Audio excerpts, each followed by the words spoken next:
ఇక్కడ చాలా అనుభవం కలిగిన వాళ్ళు ఉన్నారు, పెద్దవాళ్ళు ఉన్నారు. నేనేమో పెద్ద మీ అందరికంటే అనుభవం కలిగిన దాన్ని కాదు. అంతేకాకుండా మీ కంటే కూడా నేనేం బాగా చెప్పను. అయినా కూడా కొన్ని మాటలు ఎప్పుడు ప్రతిసారి మనము VBS అంటే ప్రిపరేషన్ క్లాస్ ఉంటుంది కదా, ప్రతిసారి మనము అవే మాటలు వింటూ ఉంటాం. కాబట్టి మళ్ళీ మనం ఒకసారి జ్ఞాపకము చేసుకుందాం. అన్నీ మనకు తెలిసినవే అయితే కూడా ఒక్కసారి మొత్తము మనము జ్ఞాపకము చేసుకుందాం. మొట్టమొదట దేవుని వాక్యాన్ని మనము ధ్యానించుకోకముందు VBS గురించి మనము విందాం. మొట్టమొదట VBS ఎంతో నిజంగా ఎంతో క్రయముతో కూడిన పరిచర్య. చిన్న బిడ్డలు కొరకు యాబిస్ గారు ఎంతో ప్రార్థించి ఈ పరిచర్యను ఆరంభించినారు. ఆ దినాల్లో అంటే మేము చిన్నగున్న దినాల్లో మేము మలక్పేటలో ఉండేవాళ్ళము. హెబ్రోన్కి మేము VBSకి వచ్చేవాళ్ళం. VBSకి బస్సులో ఆ దినాల్లో ఆటోలు ఇట్లా క్యాబ్స్ అవన్నీ ఏం లేవు, రిక్షాలు లేకపోతే బస్సులు. చిన్న వయసులో మేము VBSకి వచ్చేవాళ్ళం. వచ్చినప్పుడు ఆ టీచర్స్ ఎట్లా ఉండేవాళ్ళంటే ఎంతో డెడికేటెడ్గా దేవుని పరిచర్య కొరకు నిజమైన భారము కలిగిన వారుగా ఉండేవాళ్ళు. అంత చిన్న పిల్లలకి అర్థమయ్యేలాగా వాళ్ళు పరిచర్య చేసేవాళ్ళు అన్నమాట. నేను ఈ VBS పరిచర్య ద్వారానే మరి ప్రభు సేవ కొరకు తీర్మానించుకున్నా. నేను అప్పుడు జస్ట్ 7th క్లాస్కి అప్పుడే వెళ్ళినాను. 6th క్లాస్కి జూనియర్ క్లాస్లో ఫస్ట్ టైం నేను కూర్చున్నా. అప్పుడు ఒక బ్రదరు వాక్యం చెప్తా ఉన్నాడు. అబ్రహాము తెలియకనే మరి దేవుడు చూపించే దేశానికి వెళ్ళినాడు.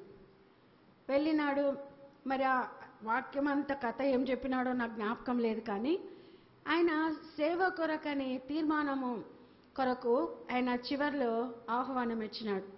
ఎవరు మీరు హృదయాలు యేసు ప్రభుకి ఇవ్వమని ఆయన అడగలేదు, కానీ సేవ కొరకు ఎవరు తీర్మానించుకుంటారు. ఆ రోజు నేను చెయ్యెత్తిన. ఏం అర్థమైందో నాకు తెలీదు, కథ అంతా నాకు జ్ఞాపకం లేదు. అంటే ఆ దినంలో నేను సేవ కొరకు తీర్మానించుకున్నా, కానీ నేను మర్చిపోయినా. దేవుని మందిరంలో తీర్మానించుకున్నా, చెయ్యెత్తిన, చాలా ఏండ్లు మర్చిపోయినా. అయితే దేవుడు మర్చిపోలే. నేను మర్చిపోయినా కానీ దేవుడు మర్చిపోలే. దేవుడు తిరిగి తగిన సమయంలో దేవుడు మళ్ళీ నన్ను సేవకు పిలిచినాడు. ఎందుకు చెప్తున్నాను అంటే టీచర్స్గా మనము ఎంతో భారంగా ఉండాలి. మనకు అప్పగించే పిల్లలను ఒక లెసన్ కానీ ఒక గ్రూప్ కానీ ఏదైనా కూడా చాలా భారంతో మనం తీసుకోవాలి. ఏదో లెసన్ రొటీన్గా చెప్తాం, గ్రూప్ రొటీన్గా. ఆ దినాల్లో అయితే పర్సనల్గా ప్రతి గ్రూప్లో ఉండేవాళ్ళు మాట్లాడాలా పిల్లలతో అంటే తప్పకుండా ప్రతి పిల్లతో టీచర్ మాట్లాడేవాళ్ళు. ఈ దినాల్లో అంత టైం లేదు. చాలా VBS సెంటర్స్లో పిల్లలతో అసలు పర్సనల్గా ఎవ్వరు కూడా మాట్లాడారు. కాబట్టి అది మనం పోగొట్టుకుంటున్నాం. మనం చేస్తున్నాం పరిచర్య ఎంతో క్రయంతో. భోజనాలు పెడతాము కదా, వ్యాన్స్ ఉన్నాయి, ఇప్పుడు మంచిగా తీసుకొని వస్తారు, ట్రిప్పులు కొడతారు, ఇంకా వేరే కూడా అరేంజ్ చేస్తారు. ఎంతోమంది పిల్లల్ని తెచ్చుకుంటున్నాం, కానీ ఎంతవరకు వాళ్ళలో కార్యం జరుగుతుంది కదా, అది ముఖ్యమైనది. మనం ఇంత ఖర్చు పెట్టినామా అంటే దేవుడు రేపు అబ్బా ఇంత ఖర్చు పెట్టినారు నా పిల్లల కొరకు, నా పరిచర్య కొరకు అని దేవుడు సంతోషించాడు. కానీ ఎంతమంది పిల్లలు ప్రభులోకి వచ్చినారు, అది ప్రభు సంతోషిస్తాడు. ఒక్క ఆత్మ అయినా, ఒక్క యవనస్తుడైనా, ఒక చిన్న బిడ్డ అయినా, ఒక జూనియర్ అయినా ప్రభు కొరకు తీర్మానించుకుంటే ఆ పరిచర్య మన ఖర్చు పెట్టిన దానికంటూ కూడా ఎంతో ఎంతో విలువైనది. కాబట్టి మన యొక్క ఉద్దేశం పిల్లలు రక్షింపబడాలి కదా. ఏదో ఉంటుంది సరదాగా సంతోషం అట్లా కాదు.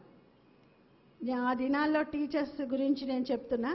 వాళ్ళు ప్రతి విషయంలో కూడా ఎంతో ప్రార్థనాపూర్వకంగా మరి పరిచర్య జరిగించు. ఒకసారి మొత్తం VBS గురించి మనము జ్ఞాపకం చేసుకుందాం. చూడండి, మొట్టమొదట జనరల్ అసెంబ్లీ. మొట్టమొదట అందరం గ్యాదర్ అవుతాం కదా.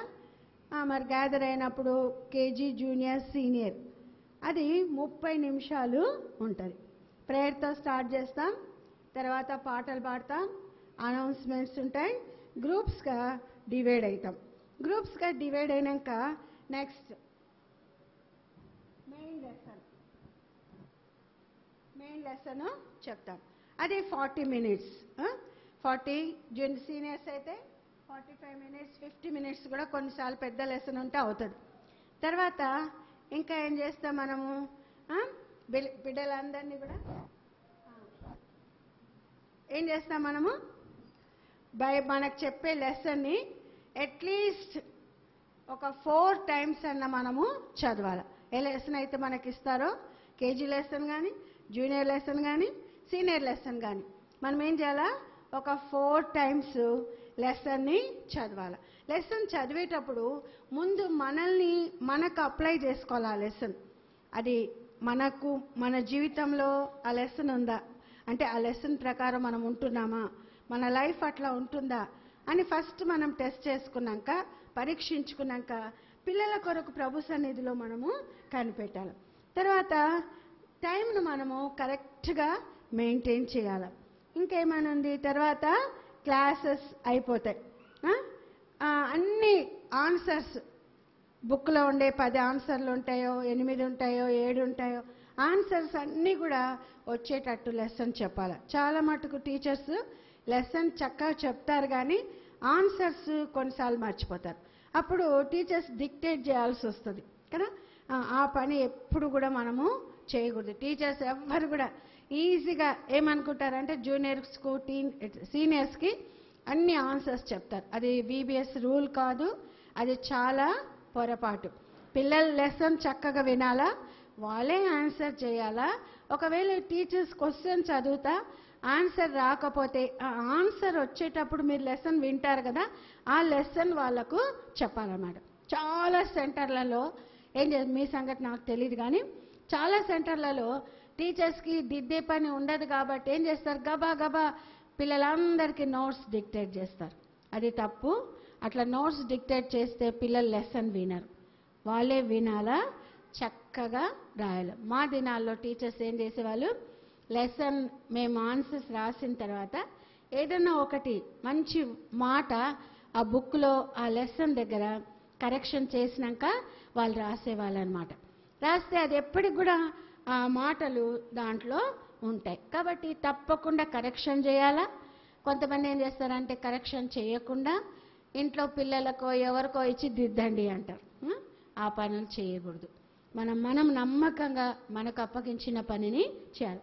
తర్వాత ఇండివిజువల్ క్లాసెస్, వ్యక్తిగతమైన క్లాసెస్. ఆ క్లాస్లో మళ్ళీ ప్రేయర్తో స్టార్ట్ చేయాలా, తర్వాత వర్క్ బుక్స్ ఇవ్వాలా, వాళ్ళు ఆన్సర్ చేసేటట్టు చూడాలి. తర్వాత అటెండెన్స్ మనం మామూలుగా వేస్తాం. ప్రతిరోజు ఒకవేళ రూల్ ప్రకారం క్లాస్కు ఒక 10 మంది పిల్లలు ఉంటారనుకో, ఈ 10 రోజులలో 10 మంది పిల్లలతో ఒక్కొక్క రోజు ఒక పిల్ల కొరకు ఒక పిల్లతో మనము మాట్లాడాలన్నమాట. అప్పుడు 10 రోజులలో 10 మంది పిల్లల్ని కవర్ చేస్తాం. 10 మంది పిల్లలకు సువార్త అర్థమయ్యేలాగా చెప్తాము. తప్పకుండా 10 రోజులలో మన క్లాస్ పిల్లలు తీర్మానించుకునేలాగా మనము ప్రార్థన. ఎప్పుడు మనం అట్లా చేయాలి అంటే hand work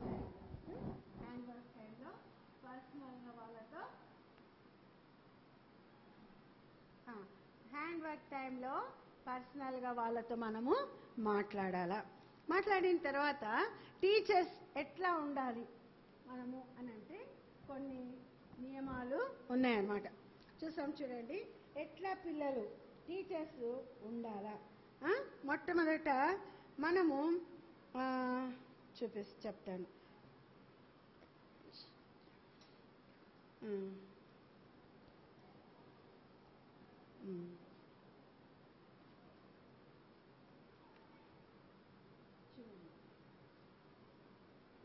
not a teacher.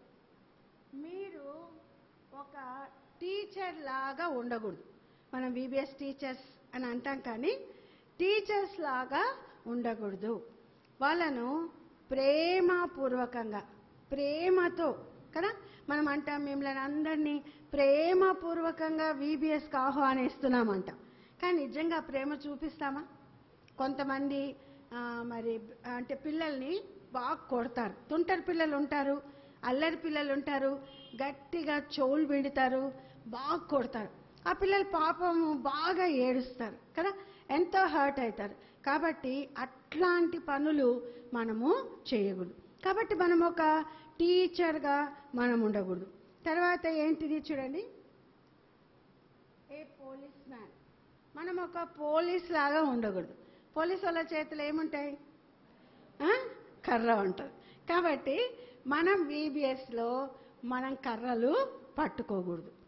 కర్రలు అస్సలు మన చేతిలో ఉండకూడదు. ఇక్కడ పిల్లలు అల్లరి చేయరేమో కానీ కొన్ని సెంటర్స్లో చాలా తుంటరి పిల్లలు స్లమ్ ఏరియాస్ నుంచి వస్తారు, చాలా అల్లరి చేస్తారు, కొట్టాలా అనిపిస్తుంది. కానీ మనము పోలీస్ మ్యాన్ కాదు. కాబట్టి మనము పిల్లలు VBSకి వచ్చినప్పుడు 10 రోజులు వాళ్ళ కొరకు బాగా మనం ప్రార్థన చేయాలి. ప్రార్థన వల్లనే వాళ్ళు కంట్రోల్ అవుతారు. కానీ బెత్తాలు పట్టుకొని కర్రలు పట్టుకుంటే వాళ్ళు అస్సలు వాళ్ళు వినరు. తర్వాత వాళ్ళు హర్ట్ అయిపోయి ఇంకా VBSకి కూడా రాకుండా మానేస్తారు. అట్లా పిల్లల్ని రాకుండా ఆగిపోతే దానికి మనమే కారకులంగా ఉంటాం. కాబట్టి అట్లా కాకుండా వాళ్ళని ప్రేమతో వాళ్ళను సరి చేస్తూ రావాలి. తర్వాత ఆన్సర్ మ్యాన్ అంటే జవాబు చెప్పాలి కదా. ఇప్పుడు సీనియర్ క్లాస్లో ఉంటారు, కేజీ వాళ్ళు ఏం అడగరు అనుకోండి, జూనియర్స్ కూడా కొన్ని డౌట్స్ ఉంటాయి. ముఖ్యంగా సీనియర్ పిల్లలకు ఎక్కువ క్వశ్చన్స్ ఉంటాయి, కొన్నిసార్లు కావాల్సి కూడా అడుగుతారు. అయితే ఒక టీచర్, ఒక VBS గ్రూప్ తీసుకునే వాళ్ళు ఏం చేయాలంటే వాళ్ళు అడిగే ప్రశ్నలకు జనరల్గా అడగవచ్చు, బైబిల్లో అడగవచ్చు కదా, ఇంకా ఏది లెసన్ పరంగా కూడా వాళ్ళు క్వశ్చన్స్ వేయొచ్చు. దానికి మనము ఆన్సర్ చెప్పేలాగా మనము ఉండాల. తర్వాత ఇంకా ఏమన్నా, చిన్నపిల్లల్ని చూసేవాళ్ళు ఎట్లా ఉంటారు? చిన్నపిల్లలు వాళ్ళ ఉద్యోగాలకు, వాళ్ళ అమ్మ నాన్న ఉద్యోగాలకు పోతే ఈ పిల్లల్ని ఏం చేస్తారు, వేరే వాళ్ళ ఎవరో చూసుకునే వాళ్ళ దగ్గర డబ్బులు ఇచ్చి పెడతారు.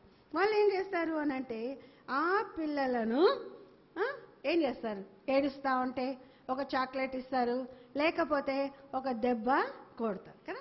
అట్లా మనము బేబీ సిట్టర్ల వాళ్ళలాగా మనము ఉండకూడదు. అయితే మనము ఏ పని అయితే చేస్తామో మనము నమ్మకంగా దేవుడు అప్పగించిన పనిని మనం చేస్తే దేవుడు ఏం చేస్తాడంట, మనకు రివార్డ్ ఇస్తాడనమాట. తప్పకుండా దేవుడు మనకు రివార్డ్ ఇచ్చేవాడుగా ఉన్నట్లు మనము చూస్తున్నాం. కాబట్టి మనం చేసే పరిచర్య చిన్నపిల్లలే అని నిర్లక్ష్యము చేయకూడదు కదా. ప్రభు నీకు నాకు మనకు అప్పగించే పిల్లల్ని తప్పకుండా ప్రభు యొక్క మార్గంలో మనం నడిపించే వారంగా ఉండాలి. తర్వాత ఎట్లా ఉండాలి అంటే మనము యథార్థముగా ప్రేమ కలిగి మనకు అప్పగించిన పరిచర్యను నమ్మకంగా చేయాలి. తర్వాత పిల్లల ఎదుట మనము చాలా మాదిరికరంగా ఉండాలి. పిల్లలు చాలా మనల్ని గమనిస్తారు కాబట్టి చాలా మాదిరికరంగా ఉండాలి. నేను 89లో అప్పుడు పెళ్లి కాలేదు, వరంగల్ VBSకి వెళ్ళాను. వరంగల్ VBSలో ఒక చిన్నోడు కేజీలో చిన్న పిల్లోడు, వాడు ముందర కూర్చునేవాడు.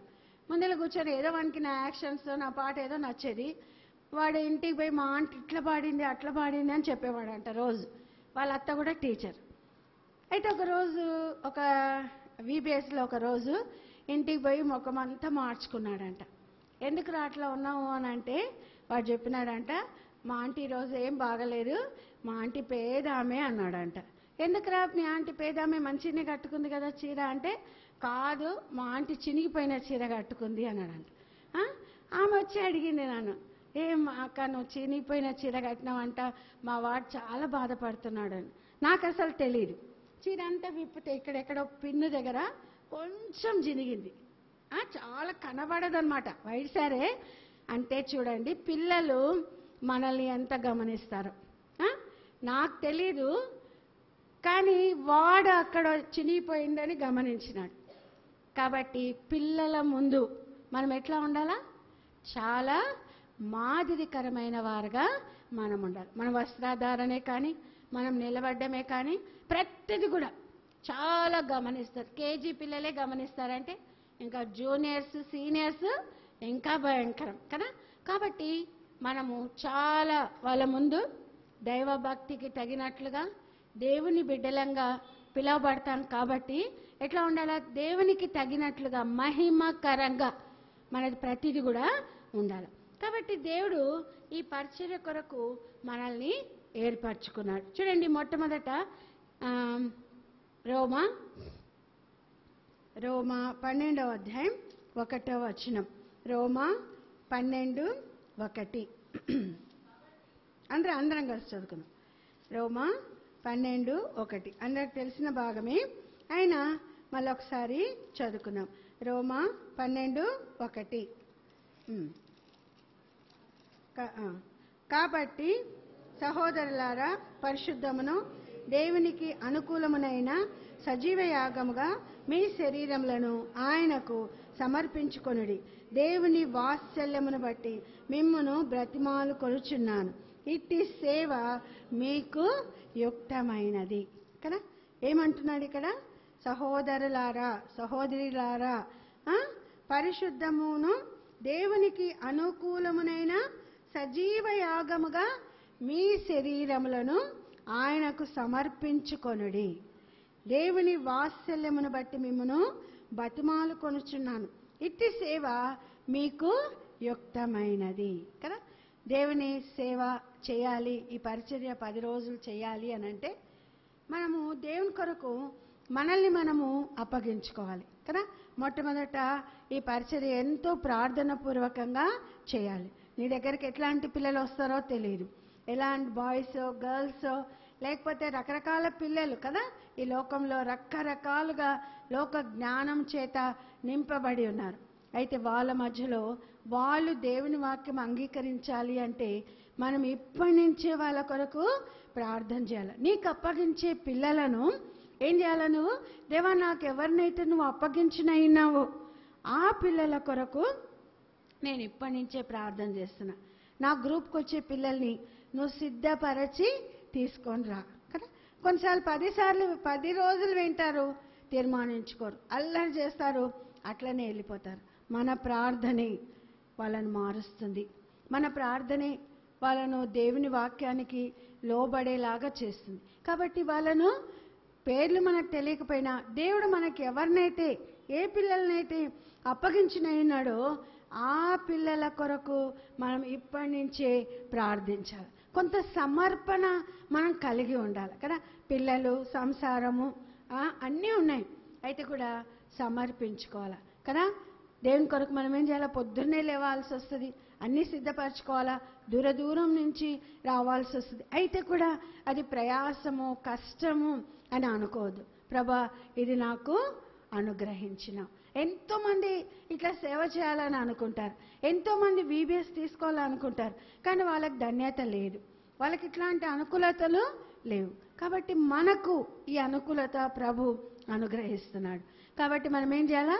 సజీవ యాగముగా అంటే సమర్పణతో, ప్రేమపూర్వకంగా, ప్రార్థనాపూర్వకంగా వాళ్ళ ఈ పరిచర్య మనం చేయాలి. అప్పుడు నీ కేజీ పిల్లల్ని అప్పగించిన దేవుడు కేజీ పిల్లలలో కార్యము జరిగిస్తాడు. తప్పకుండా కేజీ పిల్లల్ని ద్వారా చిన్న పిల్లలు తీర్మానించుకుంటాడు.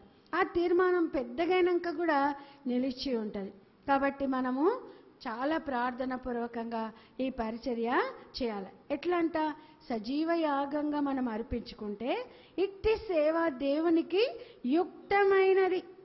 పైపైన కనబడే దాని కొరకు మనుషులు ఎవరో చూడాలా, మనుషులు ఎవరో మెచ్చుకోవాలా, అక్కడ ఉండాలా ఇక్కడ ఉండాలా అనుకుంటే దేవుడు అసలు లెక్క కూడా చేయడు, చూడను కూడా చూడడు. కానీ మనము ఎవరు మనల్ని చూసినా చూడకపోయినా, ఎవరు మనల్ని పట్టించుకున్నా పట్టించుకోకపోయినా, ఎవరు మనం చేసే పరిచర్యను గుర్తించినా గుర్తించకపోయినా మన ప్రభువు ప్రతిది కూడా చూస్తున్నాడు. నువ్వే ఉద్దేశంతో పరిచర్య చేస్తున్నావు, ఎలాంటి ఆశ నీకుంది, ఎలాంటి ఆశతో ఈ పరిచర్య చేస్తున్నావు, ఎలాంటి సమర్పణతో ఈ పరిచర్య చేస్తున్నావు, ప్రభువు మొట్టమొదటి నీ హృదయాంతరంగాన్ని పరీక్షించే దేవుడుగా ఉంటాడు. ఎవరు మనకు మెప్పక్కర్లేదు, ఎవరు మెచ్చుకోనక్కర్లేదు. మెచ్చుకుంటేనే కష్టం, మెచ్చుకోకుండా ఉన్నప్పుడే దేవుడే మనల్ని ఒక రోజు మెచ్చుకుంటాడు. ఈ పరిచర్య యొక్క ఫలితం వెంటనే చూడొచ్చు, తర్వాత నిత్యత్వంలో కూడా ఈ పరిచర్య యొక్క ఫలాన్ని చూడొచ్చు. చూడు, మనం అనుకుంటాం, అరే పిల్లలకు మనకు వ్యాన్స్ ఉన్నాయి కాబట్టి వ్యాన్లలో పిల్లల్ని తీసుకొని వస్తారు కదా, హాయిగా వ్యాన్లలో వస్తారు, మనం ఇళ్ళ కాడ నుంచి వస్తాం. అట్లా కాదు. ఒక్క పిల్లనైనా, ఒక్క బాబునైనా, ఒక్క ఆత్మనైనా, ఒక చిన్న బిడ్డను తీసుకురావడానికి నువ్వు ప్రయాసపడాలి. మేము శ్రీశైలంలో ఉన్నప్పుడు 90లో మా మ్యారేజ్ అయింది. మేము 91st సంఘము శ్రీశైలం. అది కొండల ప్రాంతం. అక్కడ అంతా కూడా పెద్ద చదువుకున్న వాళ్ళు ఉండరు, అంత కూలి పనులు, ఆ కొండలలో గడ్డి కట్టెలు తెచ్చుకునేవాళ్ళు. అయితే మొట్టమొదట అక్కడ VBS పెట్టాలని తలంపు ఇచ్చిన దేవుడు. చాలా ప్రార్థన చేసినాం. ఎవ్వరు నాకు తోడు లేదు, అక్కడ ఎవరికి చదువు కూడా రాదు, నేను ఒక్కదాన్ని. స్కూల్ పిల్లలకి ఎగ్జామ్ అయిపోతుంది కదా, ఎగ్జామ్ 10 గంటలకు అయిపోతుంది అనగా ఒక చిన్న పిల్లని నాకు ఎవరినన్నా ఒక తోడు తీసుకొని పోయేదాన్ని. తీసుకొని పోయి ఆ స్కూల్ కాడ ఆ గేట్లో లోపలికి రానిస్తే ఆ కాంపౌండ్లో పోయి నిలబడేదాన్ని. పిల్లలందరినీ పిలుచుకునేదాన్ని. పిలుచుకొని వాళ్ళకు కథ చెప్పేదాన్ని. కథ చెప్పి, ఈ కథ కొంచెం చిన్న కథ చెప్పి, ఇంకా మంచి కథలు 24వ తారీఖు చెప్తారు, మీరు తప్పకుండా రావాలి అని చెప్పి ప్రతి స్కూల్కు ప్రతిరోజు తిరిగేదాన్ని. తర్వాత ప్రతి వీధిలో, ఒక్కొక్క ఏరియాలో రోడ్డు మీదనే, అక్కడ ఉండే మనుషులు మనకు తెలియకపోయినా రోడ్డు మీదనే పాట స్టార్ట్ చేసి పిల్లల్ని పిలిచేదాన్ని. పిల్లలందరూ వచ్చేవాళ్ళు. రోడ్ల మీద సైకిళ్ళు అవన్నీ పోతానే ఉంటాయి, పోయినా పర్వాలేదు. అట్లా ప్రతి వీధికి వెళ్ళి VBS స్టార్ట్ కాకముందు ఒక 2-3 వారాల నుంచి తిరిగేదాన్ని. తిరిగి ఆఖరికి VBS మేము స్టార్ట్ చేస్తే ఫస్ట్ VBSకి 600 మంది పిల్లలు వచ్చినారు. చాలామంది తీర్మానించుకున్నారు. లాస్ట్ డే మేము ప్రొసెషన్కి పోతా ఉంటే ఆ ఊర్లో ఉండే వాళ్ళే అన్నారు, ఇంతమంది పిల్లల్ని ఎక్కడి నుంచి తెచ్చినారు అన్నారు. అదే ఊరు పిల్లలు, ఎక్కడి నుంచి తెలియదు. మనం కొంచెం ప్రయాసపడితే స్కూల్స్ ఉంటాయి. ఇప్పుడు ఆ స్కూల్స్ దగ్గర పోయి ఊరికి ఏదో మనకు తెలిసిన మన సంఘాల పిల్లలే రావాలని కాదు కదా, చర్చెస్ దగ్గరికి వెళ్ళొచ్చు, స్కూళ్ళ దగ్గరికి వెళ్ళొచ్చు. మనము మన ఆశ కొలది కదా, ఆశ కొలది మనం వెళ్ళి వాళ్ళను ఆహ్వానించవచ్చు. నిజంగా భారంతో ప్రార్థన చేసి నువ్వు ఒక సండే వేరే చర్చ్ దగ్గర పోయి నిలబడి మనం పత్రికలు ఇస్తే తప్పకుండా ఆ పిల్లల్ని VBSకి పంపుతారు. కాబట్టి కొంత క్రయము ప్రభు కొరకు మనం చెల్లించాలి. ఎవరో వ్యాన్లలో తీసుకొని వస్తే వాళ్ళకి చెప్పడం కాదు. మన ఇంటి దగ్గర పిల్లలు ఉంటారు కదా, ఆ పిల్లల్ని మనం పోగు చేసుకోవాలి, వాళ్ళందరినీ మనం తీసుకొని రావాలి. ఒకవేళ నువ్వు వాళ్ళకి స్వార్థ చెప్పలేకపోయినా వాళ్ళు ఇక్కడికి వస్తే, వాళ్ళు రక్షింపబడితే దేవుడు నీకు ఎంతో బహుమానాన్ని ఇస్తాడు. కాబట్టి మనం ఏం చేయాలా? ప్రయాస పడాలి. ఆ రోజు నుంచి 600, మొదట నేను VBS స్టార్ట్ చేసినప్పుడు అక్కడ 600 వచ్చినారు. ఈ రోజు వరకు 600 మంది పిల్లలు, అంతకంటే తక్కువ రావడమే లేదు.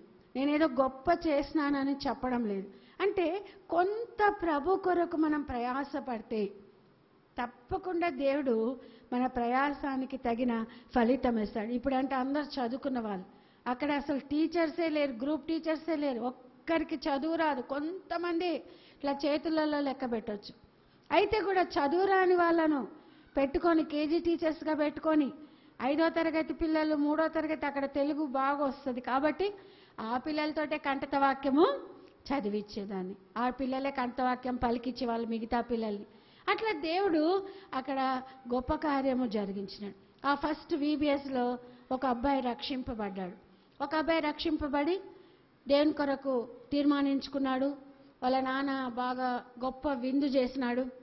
చేసిన తర్వాత చాలామంది ఆ పిల్లోడు ఆ రోజు సాక్ష్యం చెప్పినాడు. చెప్పిన తర్వాత కొంతకాలం అయినాక వాడు ఏమని చెప్పినాడంటే, నాన్న నాకు SC సర్టిఫికేట్ వద్దు, నాకు SC సర్టిఫికేట్ తీసేయండి, నేను కష్టపడి చదువుతా, నాకు SCగా నాకు వద్దు అని చెప్పినాడు. వాళ్ళ నాన్న పాపం చాలా చిన్న ఉద్యోగం, అంత విశ్వాసం లేదు. ఆయన అన్నాడు, వద్దు కొడుక, నేను SC పెడతా, నువ్వు బాగా చదివి ఉద్యోగం వచ్చినాక తీసేసుకుందాం అన్నాడు. ఆయన వాడు ఎంత చెప్పినా వాళ్ళ నాయన వినలేదు. వాడు చదివినాడు బాగా, గోల్డ్ మెడలిస్ట్ వానికి క్యాన్సర్ వచ్చింది, బ్రెయిన్ క్యాన్సర్. ఎట్లా స్థితిలో యవనస్తుడు చాలా మరణ పడకలో ఉన్నాడనమాట. మేము అప్పుడు కడపలో ఉన్నాం. కడపలో ఉన్నప్పుడు ఆ బాబు చాలా సీరియస్గా ఉన్నాడు, బాగలేడు అంటే నేను బ్రదర్ ఇద్దరము ఆ పిల్లోని చూద్దామని అనుకున్నాం.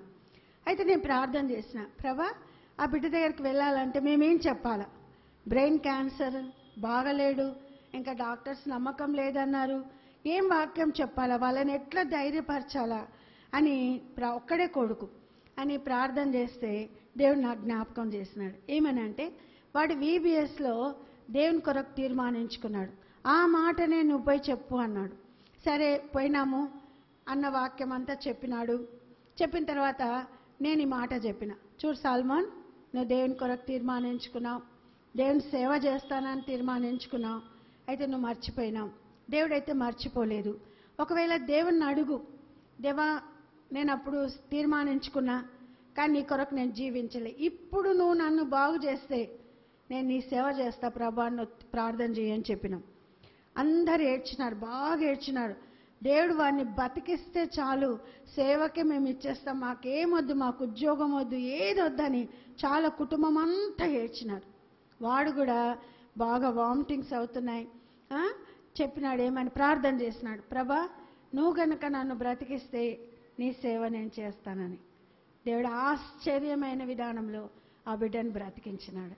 ఇప్పుడు దేవుని సేవ చేస్తున్నాడు. చూసినా, చిన్న పిల్లలలో దేవుని యొక్క వాక్యము నింపబడుతుంది. కాబట్టి మనము ఏం చేయాలంటే చూడండి, కీర్తనలు Psalm 78, కీర్తనలు 78, అట్లా దేవుడు తప్పకుండా వాళ్ళలో కార్యము చేస్తాడు.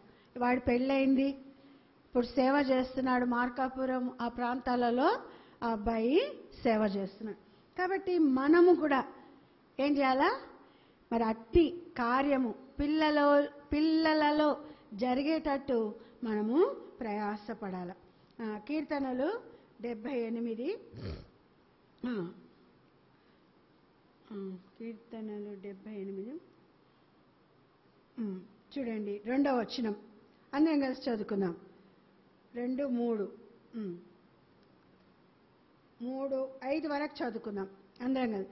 నేను నోరు తెరచి ఉపమానం చెప్పేదను, పూర్వకాలపు గూఢ వాక్యములను నేను తెలియజెప్పేదను.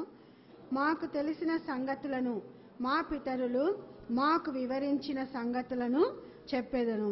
యెహోవా స్తోత్రక్రియలను, ఆయన బలమును, ఆయన చేసిన ఆశ్చర్య కార్యములను దాచకుండా వాటిని వారి పిల్లలకు మేము చెప్పేదము. కదా, ఏంటంట?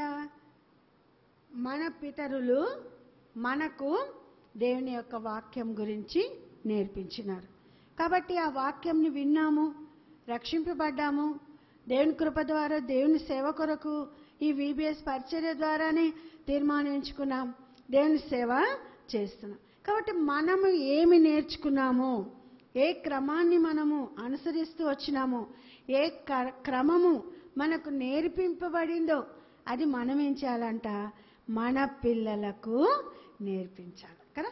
మన పిల్లలకు అది నేర్పించాలా, ఆ క్రమం మనం నేర్పించాలా, అది వాక్యం చదువుకునేది నేర్పించాలా, ఆ వాక్యము వాళ్ళ హృదయాల్లో ఎట్లా దేవుని కొరకు ప్రార్థించుకోవాలో, ఎట్లా ఈ భయంకరమైన జీవితంలో జీవించాలో మనం వాళ్ళకి నేర్పిస్తూ రావాలి.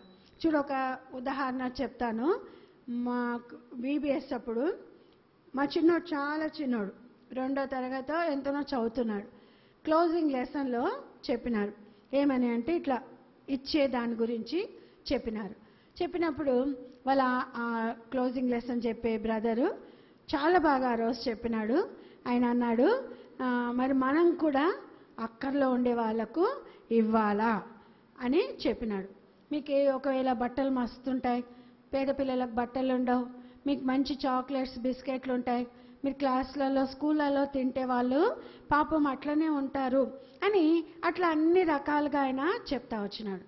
ఆ రోజు ఎవరు ఇతరులకు అక్కర్లో ఉండే వాళ్ళకి ఇస్తారు అని అంటే మా చిన్నోడు తీర్మానించుకున్నాడు, నేను కూడా ఇస్తాను అని. మేము చూడలేదు, మాకు తెలియదు అది. అయితే ఒకరోజు పొద్దున్నే VBS అయిపోయింది, జూను, జూలై, ఆగస్టు అట్లా అయిపోయింది. ఒకరోజు పొద్దున్నే లేచి స్కూల్ డ్రెస్ షర్ట్స్ ఒక కవర్లో వేసి పట్టుకున్నాడు కవర్ స్కూల్కి పోయేటప్పుడు. అయ్యి ఎక్కడికి రావి బట్టలు అని అన్నా.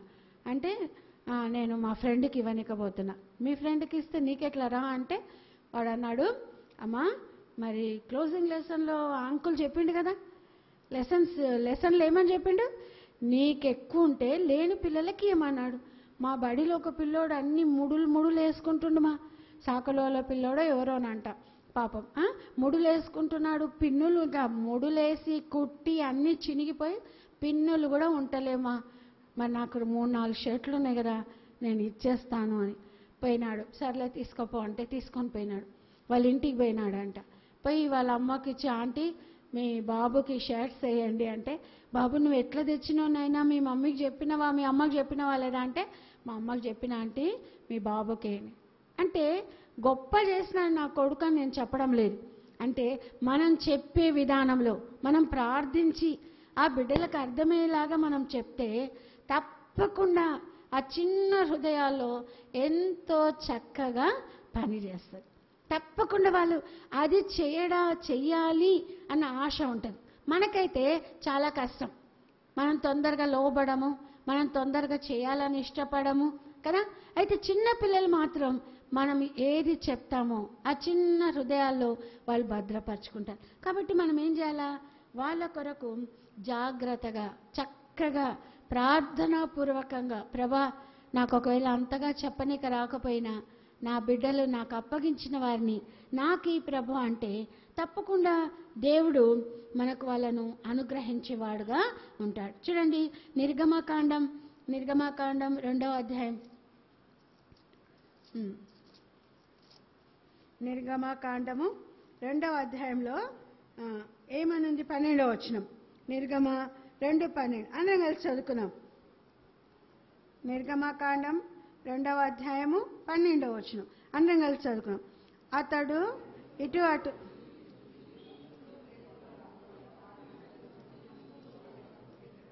తప్పు సారీ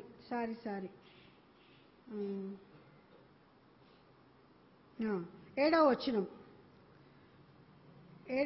అందరం కలిసి చదువుకున్నాం. 7, 8, 9 అందరం కలిసి చదువుకున్నాం. నిర్గమకాండం 2, 7, 8, 9. అప్పుడు వాని ఒక అక్క ఫరో కుమార్తెతో, నీ కొరకు ఈ పిల్లవాడిని పెంచుటకు నేను వెళ్ళి హెబ్రీ స్త్రీలలో ఒక దాదిని పిలుచుకొని వస్తున్నా అనెను. అందుకు ఫరో కుమార్తె వెళ్ళుమని చెప్పగా ఆ చిన్నది వెళ్ళి ఆ బిడ్డ తల్లిని పిలుచుకొని వచ్చెను. ఫరో కుమార్తె ఆమెతో, ఈ బిడ్డను తీసుకొని పోయి నా కొరకు వారికి పాలు ఇచ్చి పెంచుము, నేను నీకు జీతం ఇచ్చేదనని చెప్పగా ఆ స్త్రీ ఆ బిడ్డను తీసుకొని పోయి పాలిచ్చి పెంచెను కదా. ఇక్కడ ఏమంటుంది, ఈ బిడ్డను తీసుకొని వెళ్ళి నా కొరకు ఈ బిడ్డను పెంచాలి. ఏంటంట, నువ్వు పాలిచ్చి పెంచితే నేను నీకు జీతము ఇస్తాను కదా. ఇప్పుడు సొంత తల్లే ఆమెకు తెలియదు. అయితే కూడా నువ్వు పాలిచ్చి పెంచు. ఏ తల్లైనా మరి జీతానికి పిల్లకు పాలు ఇస్తుందా? ఇస్తారా? నేను ఇన్ని రోజులు పాలు ఇస్తున్నా నాకు జీతం అంటారా? మన పిల్లలకు అంటామా? అనం కదా. అయితే అట్లనే పాలు అంటే ఏంటి, దేవుని యొక్క వాక్యం కదా. ఈ వాక్యం అనే పాలతో మన పిల్లల్ని పెంచాల. ఈ లోకరీతిగా మన పిల్లల్ని పెంచుతాం కదా. ఇంకా ఏం చేస్తాం, వాళ్ళు కొంచెం సన్నగున్నా మంచి ఆరోగ్యంగా ఉండాలా, బలం రావాలని పాలల్లో అది ఇది వేసి కలిపి ఇంకా మంచి డాక్టర్ల దగ్గర అడిగి మన పిల్లలకి వేస్తాం. మరి ఆత్మీయంగా మన పిల్లలకి ఏం చేస్తున్నాం మనం, పాలిచ్చి పెంచు కదా. పాలిచ్చి పెంచితే ఏం చేస్తాడంట, జీతము ఇస్తాడు. మామూలుగా మన పిల్లలకు పాలిస్తే మనకు జీతం ఇయ్యరు, కానీ దేవుని వాక్యముతో పెంచాలి. ఈ మోషే తల్లి ఏం చేసింది, పాలిస్తూ దేవుని గురించి బోధించింది కదా. నిన్న ఐగుప్తు యొక్క రాణి పెంచుకుంటుంది. వాళ్ళ దేవుళ్ళు మన దేవుళ్ళ లాంటి వారు కాదు. మన దేవుడు జీవంగల దేవుడు. నువ్వు అక్కడున్నా కూడా మన దేవుణ్ణి, మన ప్రజలను నువ్వు మర్చిపోవద్దు అని ఆ చిన్న హృదయంలో పాలిచ్చేసి దేవుని వాక్యాన్ని ఉదేశం. మోషే పెద్దవాడైనాక ఐగుప్తు ధనాన్ని కోరుకోవడానికి ఇష్టపడలేదు. ఫరో కుమార్తె కుమారునిగా ఉండడానికి ఇష్టపడలేదు.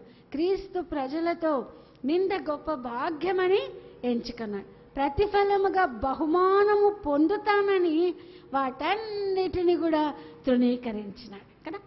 ఎప్పుడు నేర్పించింది వాళ్ళమ్మ? సీనియర్ క్లాస్లోనా? పాలిచ్చేటప్పుడే నేర్పించింది. కాబట్టి చిన్న పిల్లల్ని మనం తృణీకరించొద్దు.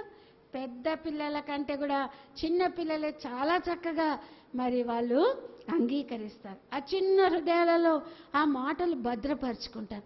వాడు పెద్దవాడైనాక కూడా ఆ మాటలు వాడు మర్చిపోడు. దేవుని యొక్క త్రోవల నుంచి వాడు తొలగిపోడు. కాబట్టి మనం తీర్మానించుకోవాలి.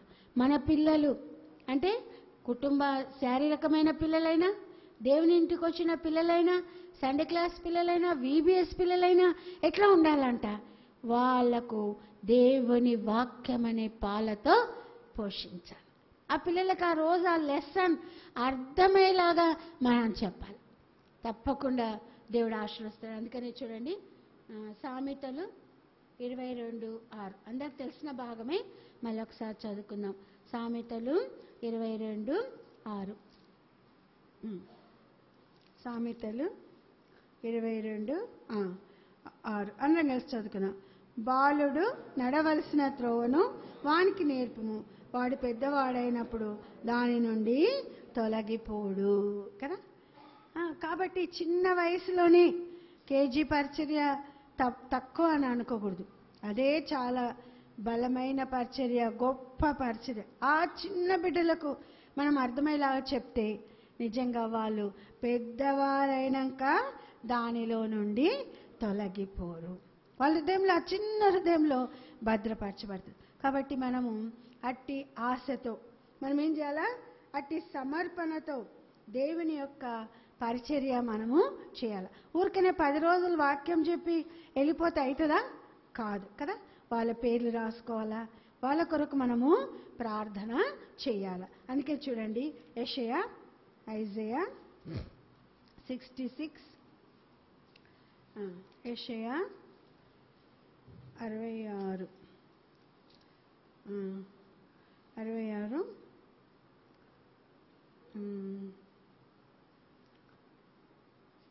వేదన కల యెషయా 66 7 వచనం, 7, 8, 9 వచనాలు చదువుకున్నాం అందరం. ప్రసవేదన పడక మునుపు ఆమె పిల్లలు కనినది, నొప్పులు తగలక మునుపు మగబిడ్డను కనినది. అట్టి వార్త ఎవరు వినియుండిరి? అట్టి సంగతులు ఎవరు చూచిరి? ఒక జనము కనుటకు ఒక నాటి ప్రసవేదన చాలున, ఒక్క నిమిషంలో ఒక జనము జన్మించున. సియోనునకు ప్రసవేదన కలగగానే ఆమె బిడ్డలను చాలు. ఇక్కడ ఏమంటున్నాడు? ఒక జనమును కనుటకు ఒక నాటి ప్రసవేదన చాలదు కదా. ఒక శారీరకంగా ఒక బిడ్డకు జన్మ ఇవ్వాలంటే ఎంతో వేదన, ఎంతో భారం, ఎంతో కష్టం అనుభవించాలి. అయితే మరి ఆత్మీయంగా ఒక బిడ్డను మనం ప్రభులోకి నడిపించాలి, ఆత్మీయంగా ఒక బిడ్డను మనం కనాలి అంటే మనకేం కావాలా? ప్రసవ వేదన కలగాల కదా. ఆ బాధ రావాలా. ఆ బిడ్డ నశించిపోతాడు, ఆ బిడ్డ నిజంగా నరకానికి వెళ్ళిపోతాడు. ప్రభువా వాడు రక్షింపబడాలని వాడి కొరకు మనం కన్నీటితో ప్రార్థన చేయాలి. ప్రసవ వేదన ఏమంటే ఒక జనము కనుటకు ఒక నాటి ప్రసవ వేదన చాలదు కదా. కాబట్టి ఏం చేయాలా? వాళ్ళ కొరకు ఎంతో భారంతో వాళ్ళు రక్షింపబడే అంతవరకు ఆ పిల్లల కొరకు మనము ప్రార్థన చేయాలి. తప్పకుండా దేవుడు వాళ్ళను తగిన సమయంలో రక్షిస్తాడు. ఏ మాటలైతే విన్నారో నువ్వు ప్రార్థన చేస్తూ ఉంటే ఆ మాటలు వాళ్ళ హృదయంలో పని చేసేలాగా దేవుడు చేస్తాడు. రాసుకున్నాము, పేర్లు అటెండెన్స్ చేసినాము, ఇంకా వాళ్ళ కొరకు మనం ప్రార్థన చేయకపోతే దేవుడు మళ్ళీ వారిలో కార్యము జరిగింది. అంతేకాకుండా ఫాలోఅప్ వర్క్ చేయాలి. VBSకి ఒకవేళ కొత్త పిల్లలు వస్తే వాళ్ళ అడ్రసెస్ తీసుకొని వాళ్ళ ఇండ్లను దర్శించాలా, వాళ్ళ తల్లిదండ్రులు పరిచయం అవుతారు మనకు కదా. కాబట్టి ఈ పరిచర్యను నిర్లక్ష్యంగా చేయకూడదు. నిర్లక్ష్యం చేస్తే మనం ఏమవుతాం? బహుమానాన్ని పోగొట్టుకుంటాం. 10 రోజులు ప్రయాసపడి ఎంత త్వరగా లేచి ఎంత కష్టపడ్డా కూడా గాలికి ప్రయాసపడినట్లుగా ఉంటుంది. అట్లా కాకుండా నిత్యత్వంలో నిలిచుండే పరిచర్య, దేవునికి మహిమ కలిగే పరిచర్య మనమందరం కూడా చేయలాగన ప్రభు మనకు సహాయం చేయునుగాక. అంతేకాకుండా ప్రభు కొరకు రోమా 12:1 లాగా మనం ఏం చేయాలా? ప్రభు కొరకు సమర్పించుకోవాలి. సజీవ యాగముగా ఇట్టి సేవ యుక్తమైనది. దేవునికి ఇష్టమైన సేవ, యుక్తమైన సేవ మనం చేసి మన జీవితం ద్వారా, మన పరిచర్య ద్వారా శత్రువు ఓడింపబడి మనము ప్రభువుకు మహిమ తీసుకొని వచ్చే వారంగా ఉండాలి. ఇంకా మిగతా అన్నీ కూడా మీకు తెలుసు. మీ సేవకుడు అన్నీ కూడా చెప్తాడు. ఎట్లా పిల్లలు తీసుకొని వెళ్ళాలా, ఎట్లా క్రమంలో కూర్చోబెట్టాలా, అవన్నీ కూడా మీకు బాగా తెలుసు. కాబట్టి మాటలను మనం జ్ఞాపకం చేసుకుందాం. ప్రభువుకు మనల్ని ఈ నూతనంగా ఈ పరిచర్య కొరకు సమర్పించుకుందాం. ప్రభు, ఈ పరిచర్య కొరకు నన్ను యోగ్యురాలుగా చెయ్యి. మన యొక్క చదువును బట్టి, మన జ్ఞానాన్ని బట్టి, ఇంకా ఏదో దాన్ని బట్టి మనకి ఈ పరిచర్య అప్పగింపబడడం లేదు కదా. ఏం చదువు రాకున్నా దేవుడు వాళ్ళని వాడుకుంటాడు. అయితే ప్రభు జ్ఞానాన్ని పొంది, ప్రభు సహాయాన్ని పొంది ఈ పరిచర్య చేసి ఎంతో దేవునికి మహిమ తీసుకొని వచ్చేలాగా, అంతేకాకుండా ఫలం, రక్షింపబడితే మనకెంతో సంతోషం. కాబట్టి బిడ్డలు, యవన బిడ్డల్ని, సీనియర్, జూనియర్, కేజీ అందరూ కూడా తీర్మానించుకొని ఒక్క ఆత్మనైనా, నీకు 10 మంది పిల్లలు ఒక్క బిడ్డనన్నా రక్షించు అంటే దేవుడు తప్పకుండా రక్షిస్తాడు. నువ్వేం ప్రార్థన చేయకపోతే ఎవరు కూడా మారు మనసు పొందరు. కాబట్టి ఈసారి నూతనమైన విధానంలో తీర్మానించుకుందాం. దేవుని కొరకు ప్రభా, నీ సేవ నేను నమ్మకంగా, ప్రేమపూర్వకంగా, సజీవ యాగంగా, యుక్తమైనది, ఇష్టమైన విధానంలో నీ సేవ నేను చేయడానికి నా కృప ఈ ప్రభా అని నీవు సమర్పించుకుంటే తప్పకుండా దేవుడు బలమైన విధానంలో ప్రభు నిన్ను వాడుకుంటాడు.